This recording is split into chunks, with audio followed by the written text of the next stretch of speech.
کوردستان 24 لە ماوەی کەمدا توانیوێتی زۆرترین بینەر بەلای خۆ ڕابچێشێت و ئەمەشکە لە ڕێی ئەوەی بووە کە توانیوێتی کار لەسەر پرسە نیشتیمانیەکان بکات و گرنگی بە لایانی نیشتیمان پەروەری بدات و زانیاریەکان بەڕاستی و دروستی بگەێنێت. ئەمڕۆ شەشەمین ساڵیادی دامەزراندنی کەی 24 بابەتەکانیان هەمیشە لە جێگای خۆی بوونە.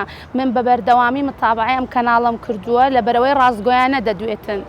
و من پیرۆزبایی لە تەواوی ستافی ئەم کەناڵە دەکەم و هیوادارم بابەتەکانیان لە پرسی ئافرەتان زیاتر چڕ بکەنەوە و گرنگی بدەن بە پرسی ئافرەتان. من وەکو بینەرێکی کوردستان 24 بەتایبەت ئەو بەرنامانەی کە لە بواری چاکسازی پیشەسازی پێشکەوتنی کوردستان و بەرنامانە کە تایبەتن بە پێشکەوتنی گەنجان و بۆیە حەز بەو کەناڵە دەکەم چەند گەنجێکی پێشکەوت و سەرکەوتوو لەو کەناڵە کار دەکەن و بۆ پێشخستنی کوردستان.